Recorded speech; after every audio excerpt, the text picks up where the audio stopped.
मुल्की सियासत से बेयकीनी दूर होने के बजाय बढ़ती चली जा रही है। सबसे बड़ा सवाल इस वक्त इंतखाबात से मुताल्लिक है कि आम इंतखाबात वक्त पर होंगे या नहीं होंगे।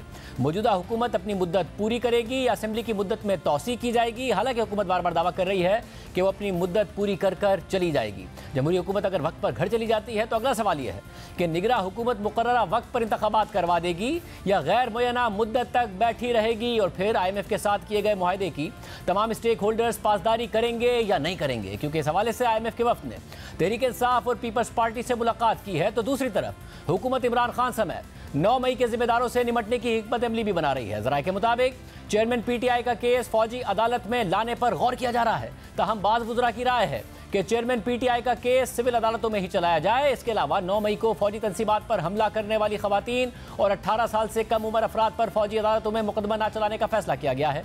खवातीन और 18 साल से कम उम्र अफराद पर अदालतों में ही केस चलेंगे। फौजी अदालतों में समाअत के दौरान मुल्जिमान को वकील करने का हक दिया जाएगा। मुल्जिमान के खानदान को हफ्ते में एक रोज़ मिलने की इजाज़त भी होगी। इस सिलसिले में एक अहम पेशरफ्त गुज़िश्ता रोज़ हुई है जब यह खबर सामने आई कि इमरान खान को 9 मई के वाक़यात में मज़ीद मुकदमात में नामज़द कर दिया गया है। ज़राए के मुताबिक चेयरमैन PTI को दहशतगर्दी एक्ट के तहत 6 मुकदमात में नामज़द किया गया है। इसके अलावा तहरीक इंसाफ के वाइस चेयरमैन शाह महमूद कुरैशी और साबिक सेक्रेटरी जनरल असद उमर 9 मई के वाक़यात की तफ्तीश के सिलसिले में आज JIT के सामने पेश हो गए हैं। पुलिस के मुताबिक शाह महमूद कुरैशी और असद उमर से 9 मई से मुताल्लिक सवालात किए गए जिस पर दोनों रहनुमाओं ने DIG इन्वेस्टिगेशन को अपना बयान रिकॉर्ड करवा दिया है। हुकूमत इमरान खान के साथ सख्ती से निमटने पर गौर कर रही है लेकिन मुल्क की सियासत से इमरान खान का किरदार अभी ख़त्म नहीं हुआ है।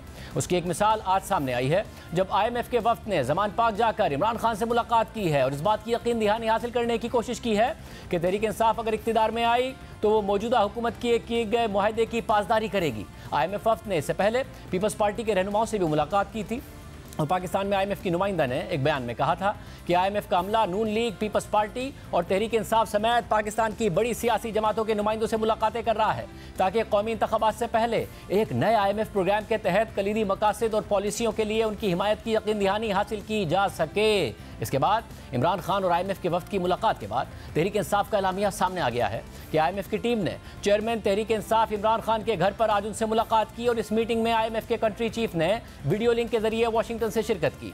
जबकि IMF की पाकिस्तान में नुमाइंदा एस्थर पेरेज खुद मुलाकात में मौजूद थी। जबकि तहरीक इंसाफ की तरफ से मीटिंग में चेयरमैन तहरीक इंसाफ इमरान खान समेत शाह महमूद कुरैशी, हम्माद अजहर, शौकत तरीन, उमर अयूब खान, डॉक्टर सानिया निश्तर, शिबली फराज, तैमूर झगड़ा और मुजम्मिल असलम मौजूद थे। मीटिंग का दौरानिया 1 घंटे से ज़्यादा था और इस मीटिंग में हुकूमत के IMF चीफ के साथ होने वाले $3 अरब के स्टैंड बाय अरेंजमेंट पर गुफ्तगू हुई और इस पस मंज़र में तहरीक इंसाफ इस प्रोग्राम की पॉलिसीज़ और मकासद को सपोर्ट करती है। तहरीक इंसाफ मुल्क के मुआशी इस्तेहकाम के लिए इस IMF मुआहदे को खुश आइंद करार देती है ताकि इसी साल होने वाले इलेक्शन और उसके बाद नई हुकूमत के क़याम तक मुल्क में मुआशी इस्तेहकाम कायम रहे और बैरूनी फाइनेंसिंग का इंतज़ाम हो सके। हम प्रोग्राम की इस अहमियत पर भी जोर देते हैं कि कम आमदनी वाले तबकों को बुलंद महंगाई में तहफ़्फ़ुज़ फराहम किया जाए। PTI और IMF वफ्द के साथ मुलाकात में मौजूद तहरीक इंसाफ के रहनुमा मुजम्मिल असलम ने प्रोग्राम नया पाकिस्तान में इस मुलाकात की तफसीलात बताई।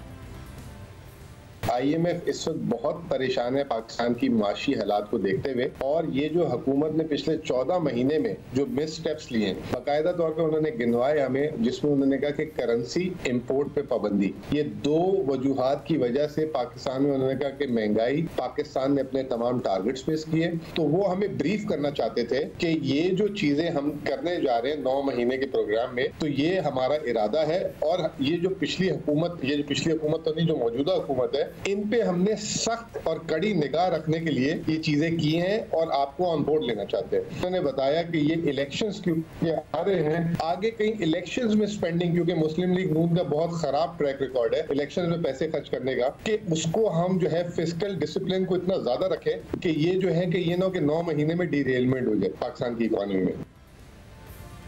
यहाँ मुलाकात थी। दूसरी तरफ हुकूमत ने कहा था कि IMF ने शर्त रखी है उसके तहत 4 रुपये तक बिजली की कीमतों में इजाफा होगा, मगर आज द न्यूज़ में खालिद मुस्तफ़ा की खबर के मुताबिक नेपरा ने नवा माली साल के लिए बिजली की कीमतों में 6 रुपये 90 पैसे इजाफे की तजवीज़ दी है। साथ ही खबर के मुताबिक IMF ने डिमांड किया है कि जो गैस की कीमतें हैं उसमें भी इजाफा किया जाए और ये दोनों काम 12 जुलाई की बोर्ड मीटिंग से पहले किए जाएँ। हमारे साथ मुशीर पेट्रोलियम मुसद्दिक मलिक साहब मौजूद हैं। मुसद्दिक मलिक साहब, बहुत शुक्रिया हमें शो में ज्वाइन करने के लिए। सबसे पहले ज़ाहिर तहरीक इंसाफ इस बात का क्रेडिट भी ले रही है कि देखिए ये इररेलेवेंट करना चाहते हैं इमरान खान को सियासत से, मगर इमरान खान इररेलेवेंट नहीं है। मुआहदे से पहले IMF भी खुद आकर मुलाकात करता है इमरान खान साहब से। दूसरा बात वो ये कह रहे हैं कि जी हमारे साथ बहुत ज्यादती हो रही है, हमारे खिलाफ स्टेट की पूरी मशीनरी इस्तेमाल हो रही है, उसके बावजूद मुल्क के मफाद में हमने इस IMF के मुआहदे को इंडोर्स किया है। जी आपकी बात ठीक है। इमरान खान साहब इररेलेवेंट तो बिल्कुल नहीं है। उनकी रेलेवेंस सबसे बड़ी ये है कि इससे पहले IMF के मुआहदे को उन्होंने सैबोटाज करने की कोशिश की। आपको याद होगा कि वजीर खजाना जो हैं उन्होंने टेलीफोन किया। पहले उन्होंने खैबर पख्तूनख्वा के वजीर खजाना को टेलीफोन किया और कहा कि IMF का प्रोग्राम सैबोटाज कर दो। फिर आपको याद, और वो तो मान भी गए भले से। और फिर उसके बाद उन्होंने पंजाब के वजीर खजाना को कहा कि तुम ये वे कह दो ताकि IMF का प्रोग्राम जो है बर्बाद हो जाए, जिस पे उन्होंने कहा कि आप खुदा का खौफ करें। आप क्या कह रहे हैं, ये तो पाकिस्तान इसमें बर्बाद हो जाएगा, तो आप पाकिस्तान के खिलाफ क्यों बात कर रहे हैं IMF के मुआहदे के हवाले से? तो जिस पे उन्होंने कहा नहीं नहीं छोड़ यार, कप्तान कहता है तू कर इसको और बस कर दे। तो रेलेवेंस तो उनकी बन गई ना कि अगर IMF ने मुआहदा करना है, जब इससे पहले वो सबूत फराहम कर चुके हैं कि वो अपनी ज्यादा सियासत के लिए मुल्क को बर्बाद और तबाह करने की, अगर उनके रास्ते में मुल्क आए तो उसे भी बर्बाद करने पे से बाज नहीं आएंगे, तो उनकी रेलेवेंस तो थी सब। तो मगर कम से कम फिर आप क्या ये अप्रिशिएट करते हैं जो पिछले 1 साल की गलतियां हैं उनसे सीखते हुए आज उन्होंने ये नहीं कहा कि जी हम इंडोर्स नहीं करते हैं, हम इस मुआहदे को सपोर्ट नहीं करते। आज उन्होंने कहा कि हम इसको खुशाइंद करार देते हैं, खुशामदीद करते हैं। जी मेरे ख्याल में ये तो अब थोड़ी देर में बात सामने आएगी कि उन्होंने असल बात क्या कही है। मगर आपको मालूम है इमरान खान साहब ने जब जाने से कुछ अरसा पहले वो पेट्रोल के ऊपर सब्सिडी एकदम दे के IMF का प्रोग्राम बर्बाद किया था, तो वो भी इस वक्त IMF के सामने है। अगर उन्होंने कोई खुशाइंद बात आज की है जिसकी तफसीलात सामने आ जाएंगी तो अच्छा है। वैसे उनका ट्रैक रिकॉर्ड है कि जब उनको जरूरत होती है तो वो हर एक को माई बाप बना लेते हैं। आपको याद होगा उन्होंने अमेरिका के खिलाफ भी क्या क्या बात नहीं की थी। और फिर उसके बाद जब टेलीफोन किया वो उनकी एक कांग्रेस वुमन को तो कहने लगे, पहले कहने लगे ये गद्दार है, इन्होंने आइन को सबवर्ट किया है, इन्होंने पाकिस्तान में एक इलेक्टेड हुकूमत उल्टाई है। फिर कहने लगे कि जनाब का इकबाल बुलंद हो, एक चिट्ठी मेरे हक में लिख दें, बड़ी दूर तक जाएगी, आप लिखेंगी, आप कहेंगी तो बहुत सी चीजें हमारे हक में हो जाएंगी। तो इमरान खान साहब पल में तोला पल में माशा, कभी गद्दार, कभी वफादार, कभी दुश्मन, कभी दोस्त। इस वजह से मेरे ख्याल में उनकी एक पॉलिटिकल न्यूसेंस तो है। अगर आप उसको रेलेवेंस कहना चाहें, मैं तो उसको न्यूसेंस कहूँ।